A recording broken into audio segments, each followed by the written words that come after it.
प्यारे बच्चों, good morning. आज पुनः मैं आपके साथ डिस्कस करने वाला हूँ आपका जो लेसन है, फ्लेमिंगो बुक का जो लेसन है, द लॉस्ट स्प्रिंग। ठीक है। इसमें मैंने आपको बताए थे कि दो पार्ट हैं। एक तो है फर्स्ट पार्ट, मैंने आपके पास बताया था कि I sometimes sometimes I find a rupee in the garbage. इसमें मैंने बताया था कि साहिब आलम इसका इसमें जो है मेन कैरेक्टर है। इसका मैंने एक अलग ऑडियो आपको आपके साथ शेयर किया है। इसके बाद सेकंड पार्ट जो मैंने कहा था, I want to drive a car, मैं एक कार चलाना चाहता हूँ। ठीक है। इसका जो हीरो है वो मुकेश है। दोनों पार्ट के अलग अलग ऑडियो मैंने आपको शेयर किए। इसके बाद जो है मैं इन दोनों पार्ट के जो मेन पॉइंट्स हैं वो आपके साथ आज शेयर करने जा रहा हूँ। तो चलिएगा, मेन पॉइंट्स फर्स्ट, पहले मैं आपको मेन पॉइंट्स जब मैं शेयर कर रहा हूँ या डिस्कस कर रहा हूँ वो क्या है। Sometimes I find a rupee in the garbage, जिसमें हम बात करते हैं साहिब आलम। कि साहिब आलम जो है एक रैग पिकर हैं और वो कहता है कि मुझे कभी कभी कूड़े की ढेर में 1 रुपये मिल जाता है। इसके मेन पॉइंट देखिए। The writer encounters Sahib every morning scrounging for gold in the garbage. की जो राइटर है अनीस जंग, इसके राइटर कौन है? अनीस जंग। अनीस जंग प्रतिदिन साहिब आलम को सुबह कूड़े की ढेर में खोजते हुए या ढूंढते हुए पाती हैं। वो क्या ढूंढ रहा है? स्क्रॉन्गिंग फॉर गोल्ड, वो गोल्ड ढूंढ रहा है, वो उसमें पैसे ढूंढ रहा है। ठीक है। चलिए नेक्स्ट देखिएगा। साहिब आलम रिफ्यूजी फ्रॉम ढाका, साहिब आलम जो है ढाका से आया हुआ है Bangladesh as a rag picker. और वो क्या है? एक रैग पिकर है। जैसे हमने बताया था कि जब वो ढाका में थे तो उनके जो घर थे, उनके जो ग्रीन फील्ड्स थे, वो एक तूफान ने सब उड़ा लिए थे, नष्ट कर दिए थे, जिसके कारण वो अपने रोजी रोटी के लिए दिल्ली आ गए और जो हैं दिल्ली में आकर वो सीमापुरी में जाके बस गए। ठीक है। अगला पॉइंट देखें। Wants to go to school but can't, very poor. Saheb school जाना चाहता है, साहिब आलम की इच्छा है। हमने कहा इनमें एम्बिशन, इनमें डिजायर्स है और एम्बिशंस भी हैं दोनों। ठीक है। उनमें इच्छाएं हैं, महत्वाकांक्षाएं भी है, लेकिन इनके पास जो है उनको पूरा करने का जो तरीका है वो नहीं जानते हैं ये लोग कि उसको कैसे पूरा किया जाए। Saheb wants to go to school, Sahib school जाना चाहता है बट कांट, लेकिन वो नहीं जाना चाहता। वेरी पुअर, और साथ में वो बहुत गरीब भी है, इसलिए वो स्कूल नहीं जा सकता। लिव्स इन सीमापुरी, सीमापुरी में की अगर हम बात करें कि लोग सीमापुरी में रहते हैं जो दिल्ली में स्थित हैं, और locality on the periphery of Delhi without any basic चलिए, है ना। जरा देखें, देखें जरा एक बार। चलिए बच्चों, मैं आपको बता रहा था विदाउट एनी बेसिक एमेनिटीज़। ठीक है। अ locality on the periphery of Delhi without any basic amenities, कि वो लोग जो हैं दिल्ली की सीमा पर रहते हैं। पेरीफेरी मतलब सीमा हो गई ना, दिल्ली की सीमा पर रहते हैं और उस स्थान का नाम है सीमापुरी। और सीमापुरी में जो है वो रहते हैं, लेकिन विदाउट एनी बेसिक एमेनिटीज़। और उनके पास मूलभूत सुविधाओं की भी कमी है।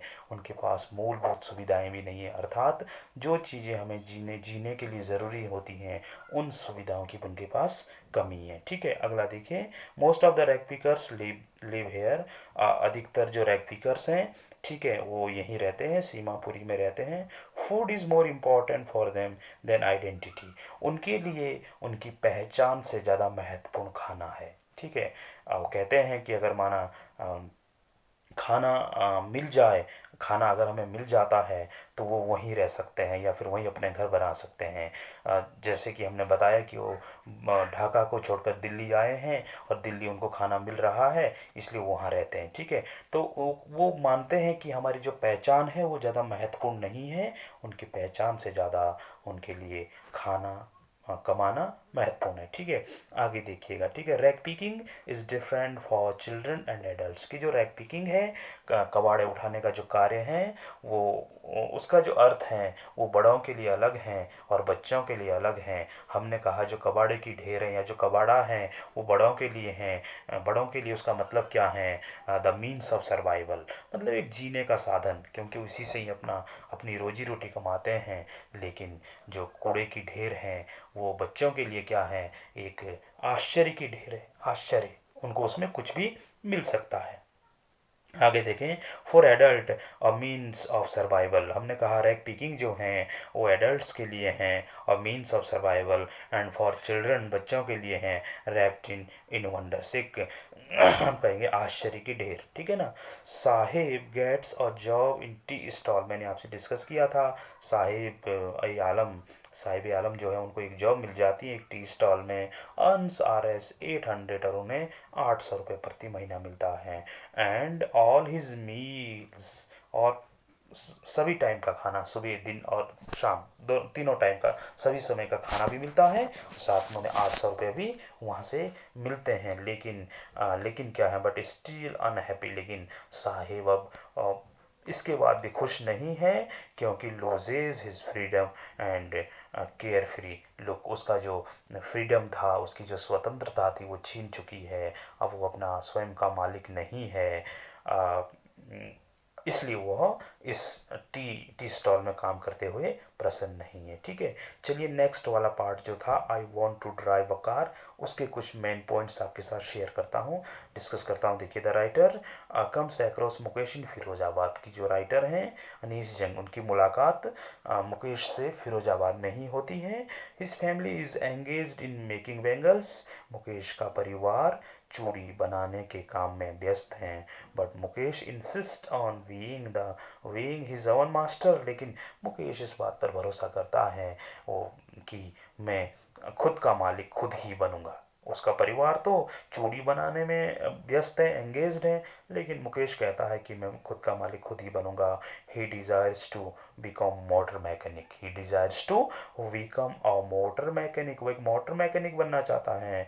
The work is the work in डिग्नी cells without air and light and furnaces with high temperature, क्योंकि अगर आपको जो है चूड़ी बनाने का काम करना है तो आपको डिग्नी सेल्स में जाना होगा, अंधेरी कोठरियों में जाना होगा, विदाउट एयर जहाँ पर हवा नहीं है, विदाउट लाइट नहीं है, and furnaces with high temperatures, और जो वहाँ पे भट्टियाँ लगी हुई हैं जिसमें कांच को गलाया जाता है, उनका टेम्परेचर बहुत हाई है और उस हाई टेम्परेचर में काम करना होगा। He desires to become a motor mechanic, वो एक मोटर मैकेनिक बनना चाहता है। ओके दे ठीक है ना। दे वर्क, कौन बनना चाहता है, मुकेश। उनकी जो फैमिली है, दे वर्क इन डिग्नी cells without air and light and furnaces with high temperature, इस बात को मैं आपसे बता चुका हूँ। As a result most of them become blind at a very young age, उनमें से अधिकतर लोग अंधे हो जाते हैं, अपनी आंखों की रोशनी खो देते हैं, क्योंकि उन्हें ऐसे ही एनवायरनमेंट में काम करना पड़ता है जो एनवायरनमेंट हमारी आंखों की रोशनी के लिए बहुत ज़्यादा हानिकारक होता है। They they don't have money to do anything except carrying on the business of making bangles, उनके पास जो हैं दे डोंट हैव मनी, उनके पास पैसा नहीं है कि वो चूड़ी बनाने के काम को छोड़कर कोई अन्य बिजनेस करे, इसके लिए उनके पास पैसा नहीं है। They can't organize into a cooperative, वो अपना एक संगठन भी नहीं बना सकते हैं, अगर उनका एक संगठन होता तो वो मांग करते हैं, और जब सब मिलकर काम करते हैं और सब मिलकर एक मांग करते हैं तो शायद उनके साथ कुछ न्याय होता, या उनको कुछ सुविधाएं दी जाती, उनकी जो तनख्वाह उसको बढ़ाया जाता, ऐसे करके हो सकता था, लेकिन वो ऐसा नहीं कर सकते हैं। क्यों नहीं कर सकते हैं? They are afraid of being hauled by the police, beaten and dragged to jail for doing something illegal, क्योंकि उनको पुलिस का भय है। वो कहते हैं कि अगर हम ऐसा करते हैं तो पुलिस हमें पीटेगी और हमें जेल में डाल देगी, कहेंगी कि तुम इलीगल काम कर रहे हैं, ये इलीगल काम, ऐसा ये काम नहीं करना है, इसलिए वो डरे हुए हैं पुलिस से और वो अपना एक संगठन भी नहीं बना सकते हैं। There is no leader among them, उनमें उनके बीच में से कोई भी नेता नहीं है। They talk of poverty, apathy, greed and injustice, वो बात करते हैं पावर्टी की बात करते हैं, एपेथी की बात करते हैं, ग्रीड की बात करते हैं और इनजस्टिस की बात करते हैं। So poor that they can't even dream, इतने गरीब कि वो सपना भी नहीं देख सकते हैं, to do anything means to dare, कुछ और करने का वो सपना भी नहीं देख सकते, इतने गरीब हैं। To do anything means to dare, and doing is not sorry and daring is not part of their growing, ठीक है, उन हिम्मत नहीं कर सकते हैं वो कुछ और सोचने की, इतने गरीब हैं, क्योंकि हिम्मत करना जो है वो, and daring is not part of their growing, उनकी ग्रोइंग में ही नहीं है, उनकी जो है हम कहेंगे वो पले बड़े हैं ना, बड़े हुए हैं, लेकिन उनमें इस तरह की हिम्मत नहीं आई है कि वो चूड़ी बनाने का काम को छोड़कर कोई अन्य काम करें। ठीक है, तो जरा देखिएगा last line, the author is cheered with she senses the flesh of it in Mukesh who wants to be a motor mechanic. ठीक है, राइटर को इस बात की खुशी होती है कि कम से कम मुकेश में ये हिम्मत है, ये डेयर है कि वो, ये हिम्मत है, ये उनकी उसके अंदर एक इच्छा है, या फिर हिम्मत भी हम कहेंगे कि वो इस काम को छोड़कर एक मोटर मैकेनिक बनना चाहता है। ये सोचकर राइटर को जो है खुशी होती है, अनीस जंग को खुशी होती है। तो चलिएगा, यह था आपका lost spring, the lost spring stolen of stories of stolen childhood.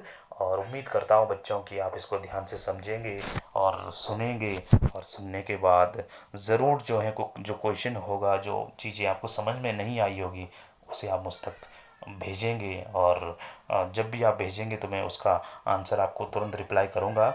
और उम्मीद है कि आप लोग जो हैं, जितना भी मैं काम आपको ग्रुप के माध्यम से भेज रहा हूँ आप कर रहे होंगे उसको फेयर नोटबुक में, जिस तरह मैंने आपको स्कूल जब खुला था तब आपको समझाया था मैंने।